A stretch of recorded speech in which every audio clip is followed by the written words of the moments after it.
practice from the outstanding 218 centre. We now move to First Minister's questions. Question number 1, Joanne Lamont. Thank you very much, Presiding Officer. To ask the First Minister what engagements he has planned for the rest of the day. First Minister. Later today I will have meetings to take forward the Government's programme for Scotland. Joanne Lamont. Thank you. John Swinney told the Cabinet in private that the volatility of the price of oil, and I quote, creates considerable uncertainty in projecting forward Scotland's fiscal position. When was he going to share that with the Scottish public? First Minister. What John Swinney pointed out to the Cabinet is that the opportunities from Scotland having control of its own natural resources will allow us to transform the Scottish economy and society. Joanne Lamont. I am absolutely astonished. It would appear that the First Minister has not even read the document that his own Finance Secretary wrote. Or maybe he simply wasn't paying attention because it didn't say what he wanted it to say. When I called for a debate on facing up to long-term spending and services, the First Minister derided me. Order. Order. Let's hear the member, please. You're not in the best of grounds on this issue, I have to tell you. When I called for a debate on facing up to long-term spending and services, the First Minister derided me. Now we find, while I was talking about how we saved services, John Swinney... Order! Order! I think the noise is inverse proportion to the confidence in their own Finance Secretary. Order! Ms Lamont. Because now we find, and they've already read the document, now we find that while I was talking about how we saved services, John Swinney was talking to the Cabinet about cutting them. In private, John Swinney told his Cabinet colleagues of pressure on budgets. In private, he said that meant the need for, and I quote, policy choices. In private, he says, and I quote again, we must drive these programmes forward now. When were the Cabinet Secretaries going to say in public what John Swinney told them in private about cuts to their services? First Minister. Well, our policy choices were laid out in the budget document passed by this Parliament. But I love the new description of Joanne Lamont's cut commission as being about saving public services. I mean, here were we believing it was about abolishing free education in Scotland, abolishing free personal care, abolishing old age pensioners' access to free transport. That's what the Labour Party have in mind for Scotland. But let's talk about the detail of this document. Order. We'll hear the First Minister. Misrepresentation on public spending. Paragraph 27 of John Swinney's document. From 2017-18 onwards, public spending is therefore expected to grow in line with the economy. This would imply real terms growth in Scottish public spending of between 1.5% and 2% a year. Real terms growth in public spending. Translated by the Better Together campaign, Labour and their Tory allies, as being, as they put it, cuts in public spending. The cuts in public spending are happening now. The cuts in public spending are happening now, virtue of the Tory and their Liberal allies. The cuts to come from the Labour Party are part of Joanne Lamont's Cuts Commission, which she now pretends is to protect the Scottish people.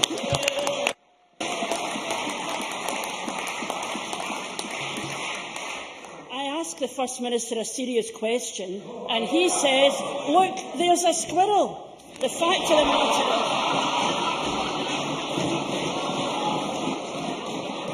His lack of self-awareness and his selective quoting of his own document tells us something very serious at the heart of this government, that they will say one thing in private and deny in public the truth that we all know. I asked for honesty, so let's see if we can manage some honesty with the troops who risk their lives for our security. The decision by the UK Government to renege on its promise to the Scottish troops serving abroad that they would come home to Edinburgh was a blow. We can both agree on that. The Deputy First Minister described it as an act of betrayal, and we can agree on that too. But how did you describe the revelations in this leaked paper that, rather than increase the size of our armed forces, the SNP has, and I quote, made clear to the defence work streams that a much lower budget must be assumed? Order. Again, Order. should we now assume it will be a much lower budget and the Deputy First Minister was being dishonest with the troops? First Minister. Firstly, I quoted directly from the document, and I did so to indicate the misrepresentation of the Bitter Together campaign. I pointed out the document projecting real terms growth in public spending was described by Joanne Lamont and their Tory allies as cuts in public spending. That is clearly not true. Let's turn to the issue of defence. The issue of defence indicates exactly why Scotland should have the fiscal freedom, the freedom that independence will bring. Two things. One, currently over £3 billion, 3.3 or £3.2 billion, is allocated to Scotland as our contribution to the UK Defence Forces. But only £2 billion is actually spent in Scotland. Instead of the 6,000 additional troops that Scotland was promised 2 years ago, we're being offered 600 or even less in terms of the calculation, because Scotland only gets a fraction of what we pay for in defence. Except, of course, when it comes to weapons of mass destruction. When it comes to weapons of mass destruction, then we don't get underrepresented, we get overrepresented in Scotland. In fact, we get all of the UK's weapons of mass destruction. And that's why I find it extraordinary that a Labour Party, whose defence spokesman on the radio couldn't tell us how many troops the Labour Party would want to station in Scotland, but can tell us how many nuclear missiles they want to station in Scotland. Joanne Lamont. It is astonishing what a difference a day makes. Yesterday, this was the first draft of a discussion document, and which was overtaken by events. Now it turns out the document confirms the First Minister's land of milk and honey under independence. It can't possibly be both, because in private, John Swinney says that after separation, interest on our debt will be a significant feature of Scotland's budget. In private, they have read it. You might not have heard this. In private, in fact, I know you won't have heard it. In private, he admits that after separation, what we spend will have to be in line with policy set by a foreign bank, that of the rest of the United Kingdom. In private, John Swinney asked for a study into something as basic as the affordability of a state pension in a separate Scotland. In public, he says anyone who raises the same questions is talking Scotland down. Now, we've heard a lot of numbers from the First Minister today, but the real deficit that should be worrying Scots is the one between what the First Minister says in private and what he says in public. Isn't it the case that what in public the SNP claim is scaremongering, in private they agree is the truth? First Minister. Budget projections were set out in October of last year at £2.5 billion as a public statement. The Fiscal Commission Working Group, I brought along a copy because I could tell somehow that Joanne Lamont's not got round to reading it, was published a few weeks ago, all 222 pages of it, which doesn't say that being part of a sterling area would restrict the ability of Scotland to use its fiscal policy. It says exactly the opposite. It says that control over fiscal policy will allow policies to grow and transform the Scottish economy. And, of course, the Fiscal Commission also says that we face the demographic pressures that the UK faces in terms of future social provision. But the detailed statistics show us that right now, in terms of Scottish spending on social provision, as a share of our public spending, it's at 38%. The UK is at 42.3%. In other words, we have more ability to protect the people of Scotland in terms of social provision. And only the Unionist parties of Scotland could somehow take it that have Europe's largest supply of oil reserves of a valued retail terms of £1.5 thousand billion over the next 40 years. Only the Unionist parties could somehow portray that as a disadvantage for the people of Scotland, when every other society across Europe would be crying out for that sort of natural resource. Isn't it time we match the resources of Scotland, the great natural and people resource of Scotland, and build a society that every single one of us can be proud of?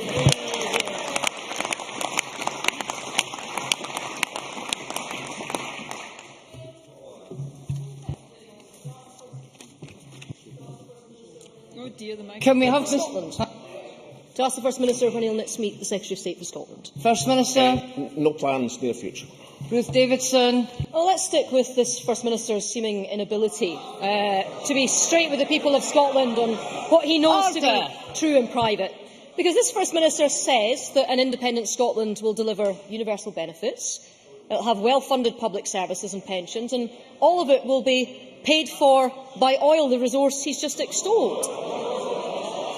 However, let's hear the member. Timely Mr Swinney's document states that, and I quote, oil receipts will fall in cash terms by 50% between 2011-12 and 2016-17. That's paragraph 15. He says that these forecasts have not been seriously challenged by the industry or by independent commentators, i.e. they're right, the oil money will halve. He says that the deficit for an independent Scotland will double by 2015-16.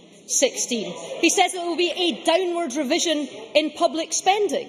So, this document that's being extolled by the First Minister today shows a newly independent Scotland would have half the oil money, double the deficit, and it would be ordinary Scots who pay for it all.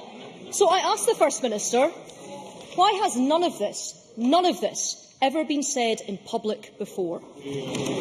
First Minister. Well, last week at First Minister's Questions, and I think Ruth Davidson was here, I pointed out the implications to this chamber of the record surge of investment in North Sea oil and gas. I pointed out the industry projections and what that would mean for oil and gas revenues in a few years' time. Perhaps I can read them out, because this is what has happened over the last year. I know that Ruth Davidson must be aware that we now have a record level of investment in the North Sea. I quote exactly from the press release I referred to last week from UK Oil and Gas. As a result of higher investment, thousands of jobs are now being created across Britain. The production of UK oil and gas and resulting tax revenues can now confidently be expected to rise over the coming years. They expect now, because of that record investment, to reach 2 million barrels a day. Now, I know Ruth Davidson is going to accept this point. Record investment, increased production means an increase in oil revenues. The fact that that investment has surged into the North Sea over the last year, the fact that £100 billion is projected in the UK oil and gas estimate, that means rising revenues, not falling revenues. And given I said it last week, I can hardly be hiding that fact from the Scottish people. Indeed, I proclaim that fact to the Scottish people. Ruth Davidson. So the defence says that the report is out of date and that there's been revisions. Well, let's look at the revisions, because the OBR has given a revision in terms of how much money we're going to get in from oil. They gave us a revision in December after many of the findings that the First Minister says. Now, this is the OBR who haven't been challenged by industry, experts or commentators. The OBR, in its December 2012 Economic and Fiscal Outlook, says that the money is not the figure of £4.8 billion for 2015-16 of tax revenues, as is in John Swinney's document. It's actually 4.6. It's hundreds of millions of pounds less. So the figure is worse than John Swinney had. And if, as the First Minister states, he's been updating Parliament regularly on how many barrels of oil are in the North Sea, why didn't he tell Fergus Ewing, who answered a question on it yesterday, using the same figures as this government has been using for many months? So that doesn't stack up. But if the First Minister says that the oil taxation and revenue is enough, it is growing, if this document is out of date, if the OBR's update in December is wrong, then can he tell us, if this secret document isn't the latest one, what is? Will he give us, in the interests of transparency, the updated document from John Swinney on what the fiscal position is for a future Scotland? When will he publish an update on this to tell the people of Scotland what he's trying to hide in private? I'll pause a few First seconds Minister. while I disentangle that question. I also mentioned last week that we'll be publishing an oil and gas update document in the very near future. So I'm delighted to tell Ruth Davidson that will be coming out very, very shortly. As I said last week. But can I say that, Ruth Davidson, the answer to the first question, I read out the industry analysis from last week, the one that I'd referred to. Ruth Davidson has now said twice that the OBR hasn't been challenged by the industry. UK Oil and Gas is the industry. They represent the companies who have invested £13 billion. Now, why have they invested £13 billion over the last year in North Sea Oil and Gas? Because they believe that will lead to increased production and increased revenues for the companies, increased revenues for the Exchequer. The question is, which Exchequer is going to get these increased revenues? Under the formulation of Ruth Davidson and her colleagues, Scotland will get the cuts, the welfare cuts that are coming in, the cuts in public spending, but London will get the increased revenues, just as they have for the last 40 years. For 40 years we've had Tory politicians telling us that North Sea oil and gas is running out. We now have the evidence that the next 40 years will have greater value than the last 40 years. What we are going to make sure is, having London had its turn over the last 40 years, the next 40 years will be Scotland's turn.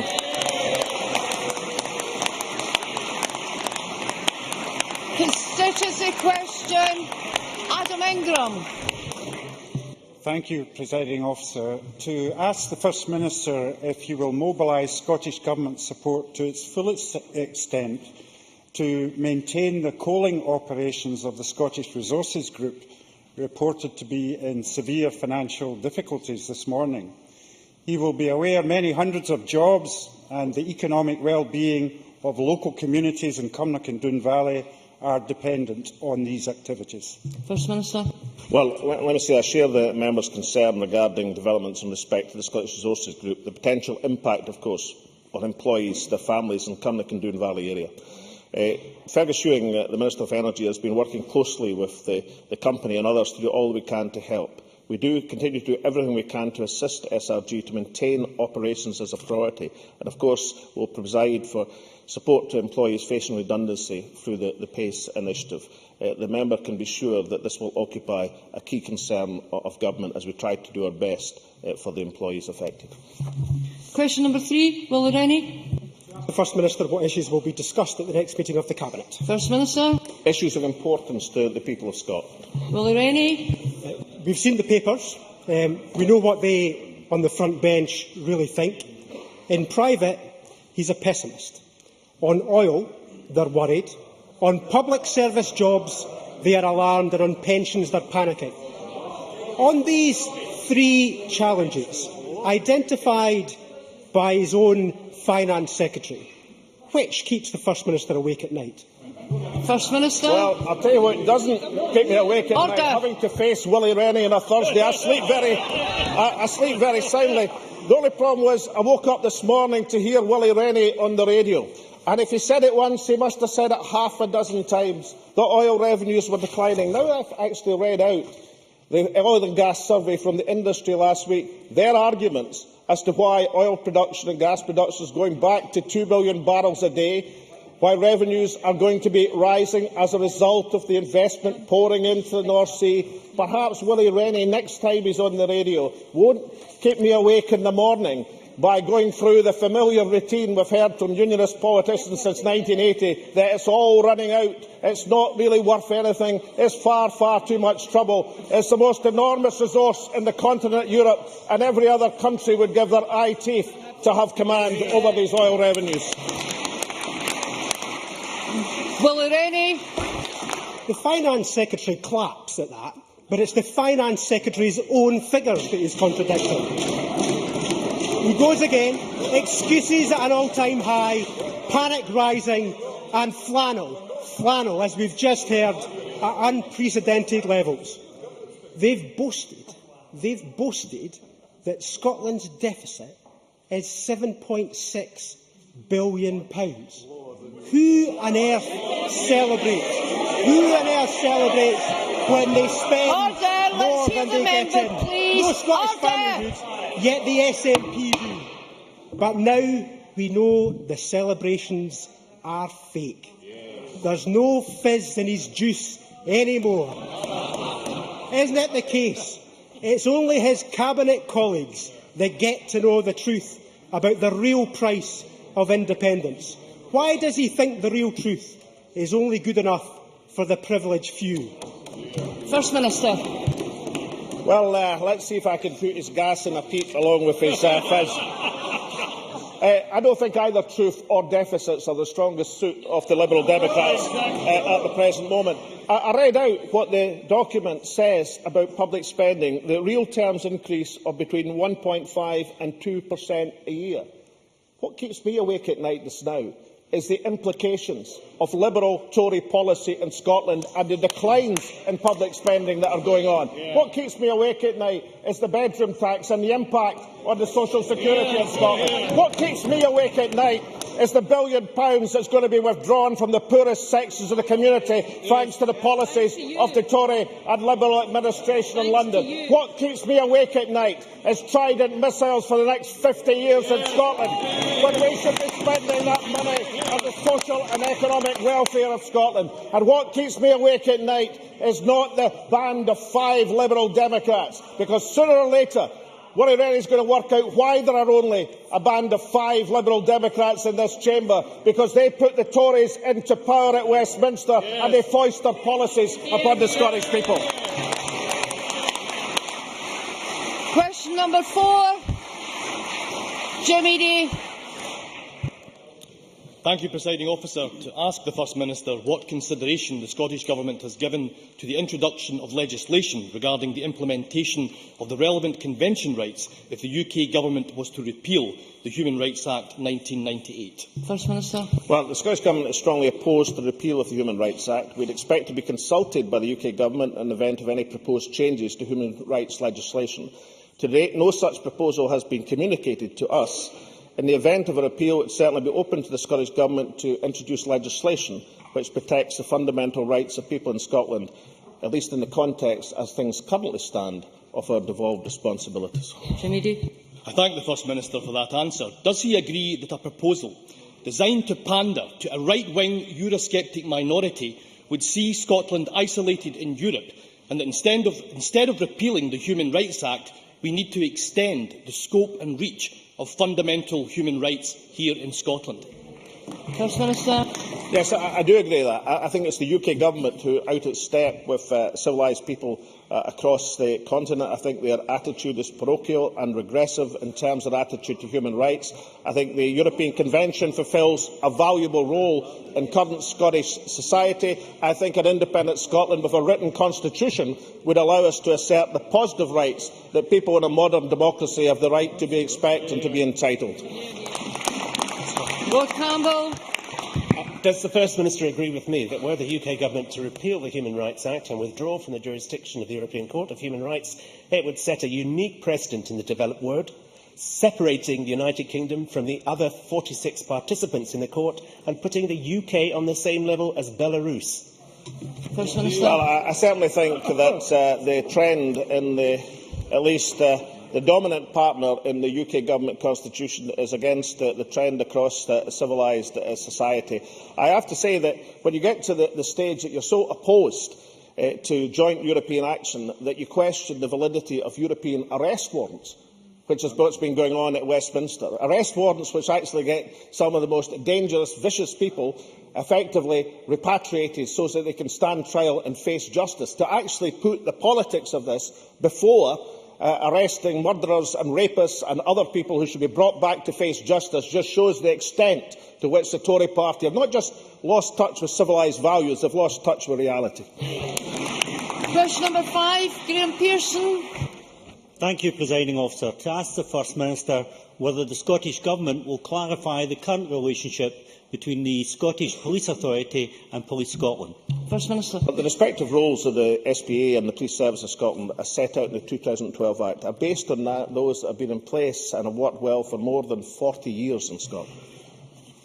Graham Pearson. I thank the First Minister for that brief answer. In 4 separate interviews, the Chief Constable has indicated he will be unable to maintain the 1,000 additional police officers during the forthcoming spending period due to budgetary pressures. In addition, police staff from Unison last night shared their substantial experience of job losses and insecurity with members of this Parliament. Given the evident friction between the SPA convener, government officials and the Chief Constable, exposed in correspondence belatedly released to the Justice Committee this week, is the First Minister committed to ensure the Chief Constable is appropriately empowered in terms of HR and finance, subject to proper accountability, to deliver on the job concerns expressed by police staff and the Chief Constable? First Minister. Yes, I do believe that, and let me quote directly from Chief Constable House on Tuesday. I believe that Police Scotland needs a balanced and integrated workforce of police officers and police staff. I'd be keen to examine ways to improve that balance within our agreed budget. But I must repeat, we do not have a strategy or plan to backfill police staff roles with police officers. I want as many officers as possible to be on the street in an operational role. Now, we know that, yet again, we're seeing police numbers in Scotland at record levels. That would never have happened if the Labour Party would have been in office, and I think we can take from that that the 37-year low in recorded crime would not have happened either. But I have to say to Graham Pearson, I saw his quotes in the papers on Sunday on, as he puts it, the historic or belated documents. These matters were settled in January and February in terms of the detail. And instead of raking over, as he puts it, the belated documents, shouldn't put his weight and his experience behind the SPA and the new Police Service of Scotland working effectively as they are to bring about a police service in Scotland of which all of us can be proud. Christine Graham. Thank you very much, Presiding Officer. Notwithstanding that, at a meeting last night at Unison with many civilian staff present, there were many who were very concerned. They didn't know what was in the future for them, not just next week, but in the coming years. Does he share my concerns that with the combined force, the SPA and the single police force coming into being on the 1st of April, that these matters must be addressed urgently for the sake of these employees and their lives? Well, yes, I do agree, which is exactly why I read out the quote of the Chief Constable on Tuesday in terms of the balance that he sees in terms of the forces in Scotland. I have to say that it's been argued that the increase in police numbers in Scotland is somehow at the expense of the civilian staff Well, I see it being said again. I had a look at the figures from England and Wales. Not only... Order. Let's hear the First Minister. I seem to remember the Labour Party had some responsibility in Wales at the present moment. But I had a look at these figures. Yeah, but I think it's instructive to see what the Labour Party actually does when they're in office, as opposed to what they say they'll do when they're in opposition. And what is instructive is that not only are police numbers in England falling dramatically, that police support staff are also falling faster than they've fallen in Scotland. And therefore I believe that the single police service of Scotland will allow us to make the efficiencies that are necessary, and that is why we're having a single police service and deliver the correct balance of police staff and police officers to bring about that police service of which we can all be proud. Alison McInnes. These matters that Graham Pearson referred to are not settled. The SPA meets tomorrow and it returns to the core question of where power lies. But the public is to be kept in the dark as the item is to be taken in private. Does the First Minister agree with me that it's clearly in the public interest that the people of Scotland should be able to follow exactly how decisions that will fundamentally shape the future of Scotland's policing are being reached? First Minister. Well, I'm sorry, agreement on the general principles was reached at the board on the 18th of January. Detailed agreement was reached last month, and the bodies are working hard to bring about the effective launch of the police service in Scotland. And huge progress has been made to meet that event of the new police service of Scotland. And, would it not be reasonable, given that the fears that were expressed by the Liberal Democrats in advance of that January meeting, where they said it was all going to be an absolute disaster and didn't come to pass? Strangely enough, the Liberal Democrats didn't return to the subject the week after. Wouldn't it be nice to see the opposition parties in Scotland get behind the SPA and the police service in their attempts to bring a huge success from the new police service of Scotland? Question number 6, Murdo Fraser. Thank you. To ask the First Minister what plans the Scottish Government has to reform the school education system. First Minister. Well, Scottish schools are consistently excellent, and importantly, there is substantial evidence getting better. We can see this from last year's record-high exam passes and the positive school leavers destination data, of which I think we should all take great satisfaction from. I believe we have the right elements in place to secure that excellent world-class system. We are making good progress with the current reform programme to deliver the same. And I want to pay compliment to the inspiring and dedicated teachers who are rising to the challenge of delivering a modern education through their pupils through the curriculum for excellence. Murdo Fraser. Can I thank the First Minister for his response? The glowing picture he paints is rather contradicted by the publication this week from the Commission on School Reform, on which one of his own party councillors, Paul McLennan from East Lothian, served. How will the Scottish Government take forward the key recommendations of this report, that greater school autonomy and greater diversity of provision are required in order to improve standards and especially help those being failed by the current system? First Minister. The Education Secretary has said there are some interesting proposals in the document, and they'll be treated very seriously, and that's why he welcomed the document. But I'm sure Murdo Fraser will accept that the figures we've got on international comparisons show that the relative decline which Scottish education was suffering from was reversed in 2009, where a position of stability in the top quartile of OECD countries was achieved. And I really don't think he should get into the argument of misrepresenting what the Commission said. Let me quote directly from Keir Bloomer, who chaired the Commission and was the report. Well, let me put the direct quote of Keir Bloomer on the radio on Monday. Quote, "It is very important, I think, to see this in perspective. This is not a crisis. The Scottish education system is not failing.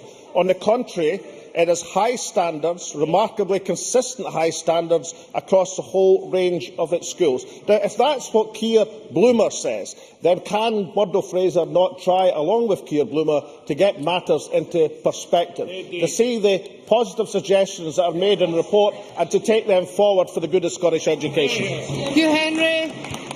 Thank you, Presiding Officer. The Commission spoke about the devastating consequences of social and economic disadvantage. Will the First Minister allocate additional resources to allow schools in those areas to tackle that disadvantage head-on? First Minister. We look substantially at positive proposals to attack poverty and disadvantage in Scottish society, as the member well knows in examining this government's record, and in terms of our ambitions for early intervention to tackle what has been a historic failing in Scotland of not achieving the universality of excellence in education that we want to achieve. But I have to say to the member, the way to secure that universality, to get every child in Scotland an educational chance, is not to impose tuition fees when they try to get into higher education. That ends First Minister's question. Point of order, Jim Hume. During yesterday's NHS waiting times debate, the Cabinet Secretary for Health suggested that I was misleading Parliament by highlighting that health boards will now be measured against a percentage of 95% and not 98% for discharging A&E unit attendees within 4 hours. It was even suggested by the Cabinet Secretary and your point of to order Murdo is Fraser that he didn't understand the difference between a standard and a target. The national standard for A&E... Can we get to a point of order, Mr Hume? I'm coming to that. I have 3 minutes to do that, Presiding Officer. No, you do not. I judge whether it's a point of order, and then I judge whether you get 3 minutes. Mr Hume, can you come to your point of order? Thank you, Presiding Officer. In the words of ISD Scotland, they state the national standard for A&E waiting times that at least 98% of new and unplanned returned attendees at A&E service should be seen and admitted within 4 hours. The NHS boards are Mr. measured Hume, against... what is your point of order? Presiding officer, would you agree that it is in fact the Cabinet Secretary for Health who has not only misled this Parliament but also the people of Scotland, and would you agree that he should come to this Parliament and explain himself? I thank the member for the advance notice of his point of order. As I have said previously, I am not responsible for the content of any member's speech. Can I remind all members to be careful about making allegations that other members have misled the Parliament? These are serious issues. I would expect members involved to look very carefully at the official report. If they have inadvertently misled Parliament, I would expect them to come and make that known both to the member and the Parliament. But as I say at the outset, I am not responsible for the member's speech. That ends First Minister's questions.